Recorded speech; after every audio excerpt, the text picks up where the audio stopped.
ಹೌದು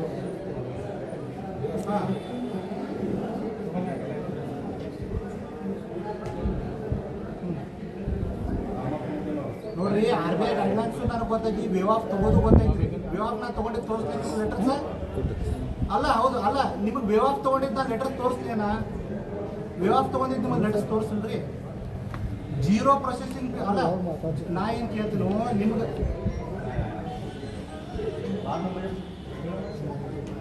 ಹೌದ್ರಿ ಬೇರೆ ಬೇರೆ ಅಂದ್ರೆ ಅಲ್ರಿ ಹ್ಯೂಮನ್ಸ್ ಬೇರೆ ಬೇರೆ ಮಾತಾಡಿ ನಾವು ಒಪ್ಕೋತು ಆದ್ರೆ ಬ್ಯಾಂಕಿಂಗ್ ಎಂಪ್ಲಾಯ್ ನೀವು ಒಂದೇ ಕಂಡೀಷನ್ ಅಪ್ಲೈ ಮಾಡೋಲ್ಲ ನೀವು ಬೇರೆ ಬೇರೆ ಕಂಡೀಷನ್ ಅಲ್ರಿ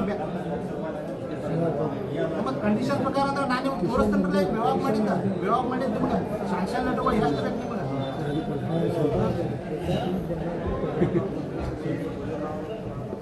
ಸರ ಬೇರೆ ಕಂಪ್ನಿ ಆದಾಯ ಇದೆ ನೀವು ಹೇಳ್ಬೇಡ್ತಿದ್ರ ಕಂಪ್ನಿ ಹೇಳ್ಬೇಡ್ರಿ ನೀವು ಪ್ರೈವೇಟ್ ಸೆಕ್ಟರ್ದಾಗ ಇದ್ದಂಗಿದೆ ನೀವು R B I under work ಮಾಡ್ತಿರ್ಬೋದು ನಾನ್ ಫೈನಾನ್ಸ್ ಬ್ಯಾಂಕಿಂಗ್ದಾಗ ಇರ್ತಾರೆ ನೀವು ಬ್ಯಾಂಕಿಂಗ್ ಸಿಸ್ಟಮ್ ಬೇರೆ ನಿಮ್ದು ಬೇರೆ ಆಗ್ತಿದೆ ನನಗಷ್ಟ ಕನಿಷ್ಠ ಪರಿಜ್ಞಾನ ಐತಿ ನಾ ಇಲ್ಲ ಅನ್ನೋದಿಲ್ಲ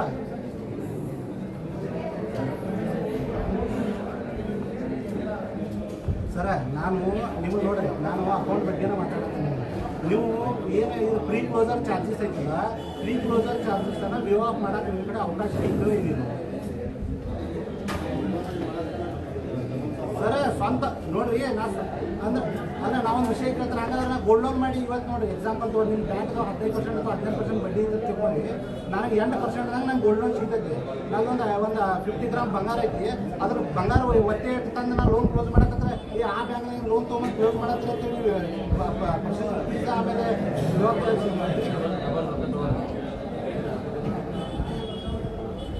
ಸರ ಯಾವ್ದಾರ ಏನ್ರಿ ನಮ್ದಾರ ಲೋನ್ ಮಾಡೇ ತಂದಿರ್ತಲ್ಲ ಅಮೌಂಟ್ ಅಮೌಂಟ್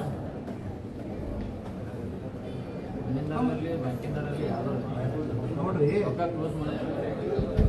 ಅಲ್ಲ ನೀವು ಅವ್ರಿಗೆ ಗೈಡ್ಲೈನ್ಸ್ ಮಾಡಿದ್ರಿ ನನಗೆ ಡಿ ಡಿ ನಮ್ಮ ಬ್ಯಾಂಕ್ ಹೆಸರಲ್ಲೇ ತೊಗೊಂಬರ್ರಿ ಅಂತೇಳಿ ಡಿ ಡಿ ಇದು ಮಾಡಿದ್ರೆ ಅವ್ರು ಡಿ ಡಿ ತಂದು ಕೊಟ್ಟಾರ ಅಲ್ರಿ ನೀವು ಏನು ಹೇಳ್ಬೋದಿತ್ತು ನಾನು ನಿಮ್ಮ ಬ್ಯಾಂಕಿಗೆ ಜಮಾ ಮಾಡ್ಕೊಂಡು ಫಸ್ಟ್ ಅಮೌಂಟ ನೀವು ಕ್ರೆಡಿಟ್ ಮಾಡ್ಕೊಂಡು ಬಂದು ನನಗೆ ನಿಮ್ಮ ಹೆಸರಲ್ಲೇ ನನಗೆ ಚೆಕ್ ಕೊಡು ಅಂತೀರಿ ಬ್ಯಾಂಕ್ ಹೆಸರಲ್ಲೇ ಅವ್ನು ಚೆಕ್ ಕೊಡ್ತಿದ್ದ ನೀವು ಅವ್ನು ಇನ್ಸಿಸ್ಟ್ ಮಾಡಿದ್ರಿ ನನ್ನ ಬ್ಯಾಂಕ್ ಹೆಸರಲ್ಲೇ ನೀವು ಚೆಕ್ ಕೊಡು ಅಂತ ಇನ್ಸಿಸ್ಟ್ ಮಾಡಿದಾಗ ನಾವೇ ತುಂಬ್ತಾನ್ರಿ ಸರ ನಾನು ವಿಷಯ ಹೇಳ್ತೀನಿ ನಾನು ವಿಷಯ ಸರ್ ಕ್ಯಾಶ್ ಹೇಳತ್ತಿಲ್ಲ ನಾನು ಡಿ ಡಿಗೆ ಹೇಳತ್ತೀನಿ ಏನು ವಿಷಯ ಹೇಳತ್ತೀನೋ ನೀವು ಅವ್ನು ಕಸ್ಟಮರ್ ಏನಂತ ಇನ್ಸಿಸ್ಟ್ ಮಾಡಿದಿರಿ ಡಿ ಡಿ ಏನೈತೆ ನಮ್ಮ ಬ್ಯಾಂಕ್ ಹೆಸರಲ್ಲಿ ಡಿ ಡಿ ತಂದು ಕೊಡೋದು ಇನ್ಸಿಸ್ಟ್ ಮಾಡಿದಿರಿ ನೀವೇನು ಮಾಡ್ಬೋದಿತ್ತು ಕಸ್ಟಮರ್ ಫಸ್ಟ್ ನಿಮ್ಮ ಅಕೌಂಟ್ಗೆ ಅದು ಕ್ರೆಡಿಟ್ ತೊಗೊಂಡು ನಿಮ್ದು ಇಂಡಿವಿಜುವಲ್ ಚೆಕ್ನ ನಾವು ಬ್ಯಾಂಕಿಗೆ ಕೊಡು ಅಂತ ಹೇಳ್ಬೋದಿತ್ತು ನೀವು ಯಾಕೆ ಬರೋದಿಲ್ಲ ಈಗ ನನ್ನ ಅಮೌಂಟನ್ನು ನಾನು ಬ್ಯಾಂಕ್ದಾಗ ಏನು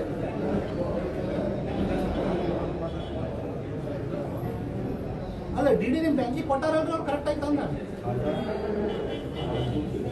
ಅದೇ ನಿಮ್ಮ ಬ್ಯಾಂಕ್ದಾಗ ಲೋನ್ ಇದ್ದಿದ್ರೆ ಡಿ ಡಿ ಕೊಟ್ಟಾರಲ್ಲ ಅವ್ರು ಬ್ಯಾಲೆನ್ಸ್ ಟ್ರಾನ್ಸ್ಫರ್ ಮಾಡ್ಕೊರಿ ನಿಮ್ಗೆ ನಾವು ವಿಷಯ ಲೋನ್ ನಿಮ್ದು ಎಕ್ಸಿಸ್ಟೆಂಟ್ ಬ್ಯಾಂಕ್ ಲೋನ್ ಎಷ್ಟಾಯ್ತಾ ಅದನ್ನ ಬ್ಯಾಲೆನ್ಸ್ ಟ್ರಾನ್ಸ್ಫರ್ ಕ್ಲೋಸ್ ಮಾಡ್ಕೊಡ್ಲೇ ಅದಕ್ಕೆ ನೀವು ಪ್ರೀ ಕ್ಲೋಸರ್ ಅಪ್ಲೈ ಮಾಡಿದ್ರೆ 5% ರೀ ಜನರಲ್ ಅಲ್ರಿ ನಾನು ಜನರಲ್ ಆಗಿ ಮಾತಾಡತ್ತೀನಿ ನಿಮ್ಗೆ ಯಾಕೆ ಪರ ಮಾತಾಡತ್ತೆ ನಿಮ್ಗೆ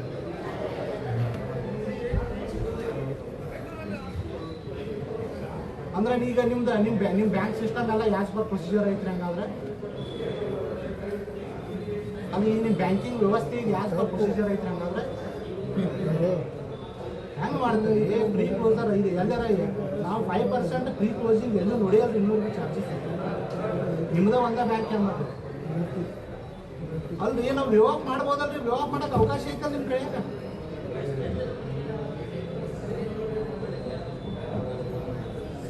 ಸರ ನಾವು ಮಾತು ಹೇಳ್ತೀವಿ ನೀವು ಪ್ರೀ ಕ್ಲೋಸರ್ ಅಲ್ಲ ಈಗೇನು ಎಕ್ಸಿಸ್ಟೆಡ್ ಲೋನ್ ಅಮೌಂಟ್ ಐತಲ್ರಿ ಆ ಲೋನ್ ಅಮೌಂಟ್ ತೊಗೊಂಡು ನೀವು ಕ್ಲೋಸ್ ಮಾಡಿಕೊಡೋದ್ರೆ ಕೊಡ್ರಿ ಇದಕ್ಕೆ ನೀವು ಲೋನ್ ಕ್ಲೋಸ್ ಮಾಡಿ ಕೊಡೋ ಮಟ್ಟ ಕಸ್ಟಮರ ನಾವು ಇಲ್ಲೇ ಇರ್ತು ನಿಮ್ಮ ಬ್ಯಾಂಕ್ದಾಗ ನಾವು ಇಟ್ಕೊಂಡ್ಬಿಡ್ರಿ ಇಷ್ಟ ನೋಡಿ ಫೈನಲ್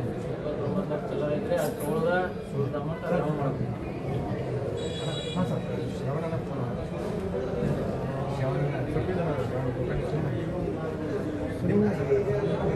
कुछ क्या करके बोलता है स्पीच कुछ क्या स्पीच बोलता नहीं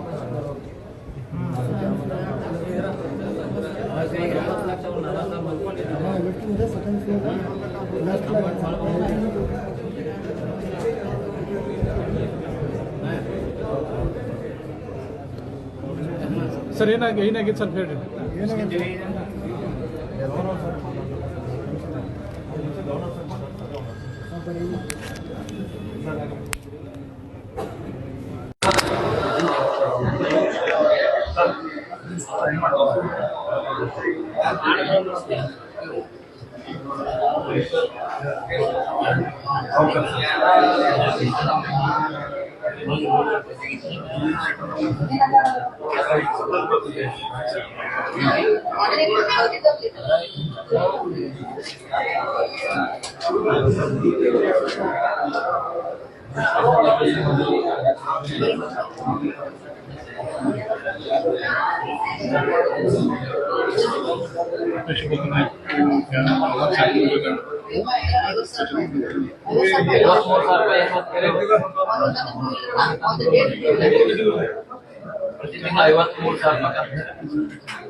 ಜಮೀನ್ ಕಷ್ಟ ಬರೋದ ಅಷ್ಟೆಲ್ಲ ತುಂಬು ಹೊತ್ನಾಗ ನೀವ್ ಏನ್ ಮಾಡ್ಬೇಕಂದ್ರೆ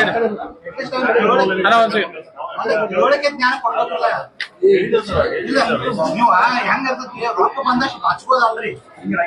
ಇಲ್ಲ ವಿಷಯ ಹಂಗ ಇರ್ತೈತಿ ನನಗೆ ಅರ್ಥ ಆಕೈತಿ. ಬ್ಯಾಂಕಿಂಗ್ ಸಿಸ್ಟಮ್ದಾಗ ಇವೆಲ್ಲ ಒಟ್ಟಿ ಹಚ್ಚೋದು ಯಾಕೆ ಬಂದ್ರು ಹೆಂಗಂದ್ರ ನೀವ್ ಆ ಬಡ್ಡಿ ಸಸಲ ಎಲ್ಲಾ ಸಾಲ ತುಂಬೋದಾರ ಒಟ್ಟಿ ಹಚ್ಚ ಯಾಕೆ ಬರ್ತೀರ ಹಂಗಾರ ಲೋಕ ಅದಾಲತ್ ಯಾಕೆ ಬರ್ತಾರೆ ಹಂಗಾದ್ರ ಊರ್ ಹಾಕೊಂಡ್ ಬಂದ್ ಬಿಡಲ್ರಿ ಇವ್ರ ಊರ್ ಹಾಕೊಂಡ್ ಕೈ ಹೋಗ್ರಂತ ಸಾಲ ಕೊಟ್ಟ ಹೆಂಗ್ರಿ ವಿಷಯ ನೀವು ಬಡ್ಡಿ ಹಚ್ತಾರ ಇವ್ರ ಹಣಕ್ಕಿಂತ ಊರ್ ಹಾಕೊಂಡ್ ಬಿಡ್ತಾನೆ ಈಗ ತಪ್ಪು ಯಾರು ಮಾಡ್ತಾರೆ ಇನ್ಕಮ್ ರಿಜಿಸ್ಟ್ರೇಷನ್ ಪೂರ್ತಿ ಕಂಪ್ಯೂಟರ್ ಡೆವಲಪ್ ಮಾಡ್ಬೋದು ಅಂತ ನನಗೆ ಗೊತ್ತೈತೆ. ನಾನು ನೋಡ 0% ಮಾಡ್ಕೊಟ್ಟಾರ ಯಾಕೆ ಬರೋದಿಲ್ಲ ಮೇಡಮ್ ಹೇಳಿ. ಅದು ಸತ್ರ ಯಾರು ಸಾಲ ತಗೊಂಡು ಹೋಗಿ ಅನ್ನೋದು ಬಡ್ಡಿ ಹಚ್ಚೋದು ಕೊಡೋದಂತ ಸಣ್ಣ ಕೂಲಿ ಆಗೋದು ಕೊಡ್ತಂತ ಡಬ್ಬಣ ಆಗೋದ ಹಿಂದೆ ಹಿಡ್ಕೊಳಕ್ ಬರ್ಬಾರ್ದ ಡಬ್ಬಣ ಹಾಕತ್ತೋದು ಗುರುಜಿನ ಹಾಕೊಂಡಿನಿ ಏನಾಗೋದು ನಿರ ಹಾಕ್ಲೆ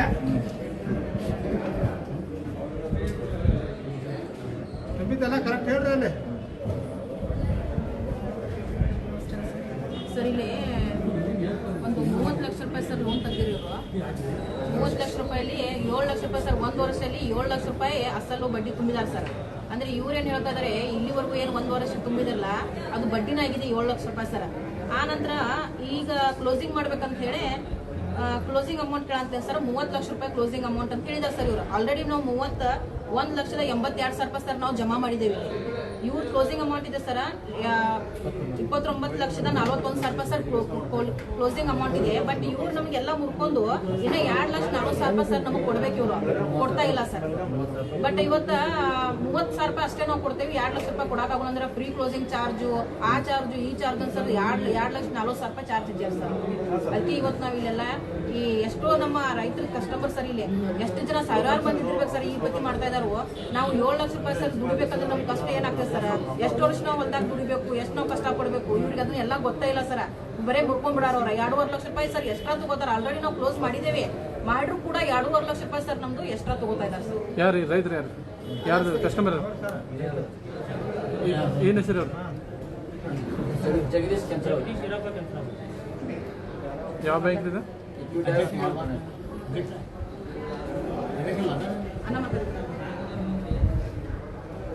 ಇವತ್ತು ನಾವು ಬೆಳಗಾವಿಯಲ್ಲಿ ಇಕ್ವಿಟಾಸ್ ಬ್ಯಾಂಕ್ನವರು ಇವತ್ತು ರೈತರಿಗೆ ಆಮೇಲೆ ಜನಸಾಮಾನ್ಯರಿಗೆ ಕಡು ಬಡವರಿಗೆ ಯಾವ ರೀತಿ ಮೋಸ ಮಾಡತ್ತಾರ ಅನ್ನೋದಕ್ಕೆ ಇವತ್ತು ಇದೊಂದು ಜ್ವಲಂತ ಉದಾಹರಣೆ. ಯಾಕಂದ್ರೆ ಇವು ಬ್ಯಾಂಕ್ದವ್ರು ಏನು ಮಾಡ್ತಿದಾರೆ ಅಂದ್ರೆ ಲೋನ್ ಕೊಡೋ ಮುಂದೆ ರೇಟ್ ಆಫ್ ಇಂಟ್ರೆಸ್ಟ್ ಹೇಳೋದೊಂದು ಮಾಡ್ತಾರೋ, ಆಮೇಲೆ ಏನೈತಿ ಅಪ್ರೂವಲ್ ಲೆಟರ್ದಾಗ ಒಂದು ಬೇರೆ ಬರ್ತೈತಿ.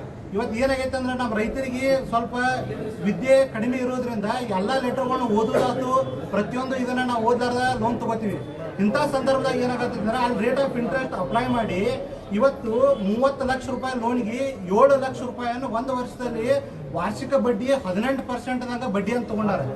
ಇದ್ರ ಜೊತೆಗೆ ರೈತ ನನಗೆ ಇದು ಕಟ್ಟಕ್ ಆಗಬತ್ತಪ್ಪ, ಇದನ್ನ ಕ್ಲೋಸ್ ಮಾಡ್ತಾನೆ ಅಂತ ಹೇಳಿ ಬಂದು ಇವ್ರ ಮೂಲಕ ಮನವಿ ಮಾಡ್ಕೊಂಡಾಗ ಇವ್ರು ಬೇರೆ ಬ್ಯಾಂಕ್ದಾಗ ಕಡಿಮೆ ದರದಾಗ ಬಡ್ಡಿ ಸಿಗದಾಗ ಅಲ್ಲಿ ಹೋದಾಗ ಇಲ್ಲಿ 31 ಲಕ್ಷ ರೂಪಾಯಿ ಚಿಲ್ಲರೆಯನ್ನ 82,000 ರೂಪಾಯಿ ಡಿ ತಗೊಂಡು ಅದನ್ನ ಮೇಲಿಂದ ಏನು 29 ಲಕ್ಷ ರಿಮೈನಿಂಗ್ ಅಮೌಂಟ್ ಇತ್ತಲ್ಲ ಅದರ ಮೇಲೆ 2.5 ಲಕ್ಷ ರೂಪಾಯಿ ಪ್ರೊಸೆಸಿಂಗ್ ಪ್ರೀ ಕ್ಲೋಸಿಂಗ್ ಚಾರ್ಜಸ್ ಅಂತ 5% ಹಾಕಿ ಚೆಕ್ ಬೌನ್ಸ್ ಯಾವ್ದಾವ್ದೇ ರೀತಿಯ ಚಾರ್ಜಸ್ ಹಾಕಿ ಸಂಪೂರ್ಣವಾಗಿ ಡಿ ಅಮೌಂಟ್ ಅನ್ನ ಬ್ಯಾಂಕ್ ಕಸ್ಟಡಿ ಒಳಗೆ ಇಟ್ಕೊಂಡಾರ. ಇವತ್ತು ಇಲ್ಲಿವರೆಗೂ ಆ ರೈತಗ ₹1 ರಿಟರ್ನ್ ಕೊಟ್ಟಿಲ್ಲ. ಇವತ್ತು ರೈತ 2.5 ಲಕ್ಷ ರೂಪಾಯಿ ಅವ ಇಲ್ಲಿ ಏನು ನಷ್ಟ ಹೊಂದತಾನ. ಆ 2.5 ಲಕ್ಷ ರೂಪಾಯಿ ನಷ್ಟ ಹೊಂದಬೇಕಂದ್ರ ಕಂಟಿನ್ಯೂಸ್ 1 ವರ್ಷ ಮಳಿ ಬಿಸಿಲ ತಂಡಿ ಅಲ್ಲಾರದ 100 ಟನ್ ಕಬ್ಬು ಬೆಳೆದಾಗ ಇವತ್ತು ಆ ಅಮೌಂಟ್ ಆ ರೈತಗೆ ಸಾಧ್ಯ ಐತಿ. ಇಂಥ ಹೊತ್ನ್ಯಾಗ ಬರಗಾಲ, ಅತಿವೃಷ್ಟಿ, ಅನಾವೃಷ್ಟಿಯಿಂದ ರೈತ ಸಂಕಷ್ಟದಾಗಿದ್ದಾಗ ಈ ರೀತಿ ಇವರ ತಮ್ಮ ಹೆಡ್ ಆಫೀಸ್ಗೆ ಈ ರೀತಿ ಜನರು ಕಸ್ಟಮರ್ ಅದಾರು. ಇವರಿಂದ ನಾವು ಇವ್ರು ಕಂಪ್ಲೀಟ್ಲಿ ನಾವು ವಿವಾಹ ಮಾಡಿಕೊಂಡು ಇವ್ರದ್ದು ಇದನ್ನ ಚಾರ್ಜಸ್ ಮಾಡ್ತಾ ಅಂತ ಹೇಳೋ ಬದ್ಲಿ ರೈತರಿಗೆ ತಪ್ಪು ತಿಳುವಳಿಕೆಯನ್ನು ಕೊಟ್ಟ ಡಿಡಿಯನ್ನು ತಮ್ಮ ಬ್ಯಾಂಕ್ ಹೆಸರನ್ನ ಜಮಾ ತಗೊಂಡು ಇವತ್ತು ರೈತರಿಗೆ ಕಷ್ಟ ಕೊಡ್ತಕ್ಕಂಥ ಕೆಲಸವನ್ನ ಈ ಇಕ್ವಿಟಾಸ್ ಬ್ಯಾಂಕ್ ಬೆಳಗಾವಿ ಜಿಲ್ಲೆಯಾದ್ಯಂತ ಮಾಡತೈತಿ. ಇವತ್ತು ಏನಾರ ರೈತರಿಗೆ ಇವತ್ತು ಈ ಅಮೌಂಟ್ ಕೊಟ್ಟರು ನಾವು ಇಲ್ಲಿಂದ ಹೋಗ್ತು ಮುಂದೆ ಇದೇ ರೀತಿ ಯಾವ್ದೋ ರೈತಿಗೆ ಅನ್ಯಾಯ ಆಗಲ್ದಂಗ ಪ್ರತಿಯೊಂದ್ರ ವಿರುದ್ಧ ಕ್ರಮ ಕೈಗೊಳ್ತು ಅಂತ ಇಲ್ಲಿ ಮ್ಯಾನೇಜರ ಮತ್ತು ಆಡಳಿತ ಮಂಡಳಿ ನಮಗೆ ವಿಶ್ವಾಸ ಕೊಡಬೇಕು, ಅಫಿಷಿಯಲ್ ಲೆಟರ್ ಮ್ಯಾಗ ರಿಪ್ಲೈ ಕೊಡಬೇಕು ಅಂದಾಗ ಈ ಹೋರಾಟವನ್ನು ಕೈ ಬಿಡ್ತು. ಇಲ್ಲದಕ್ಕೆ ಏನೈತಿ ಇವತ್ತು ಈಗ ಅವರು ನಮ್ಮ ಹಣವನ್ನು ರಿಫಂಡ್ ಮಾಡೋ ಮಟ್ಟ ನಾವು ಈ ಜಾಗ ಬಿಟ್ಟು ಕದಲೋದಂತವ ಕರ್ನಾಟಕ ರಾಜ್ಯ ಕಿಶನ್ ನಂದಿ ಕರ್ನಾಟಕ ರಾಜ್ಯ ರೈತ ಸಂಘ ರಾಜ್ಯ ಪ್ರಧಾನ ಕಾರ್ಯದರ್ಶಿ. ಅವ್ರ ಹೆಸರೇನು ಸರ್? ಜಗದೀಶ್ ಜಗದೀಶ್ ಕರ್ಷನ್.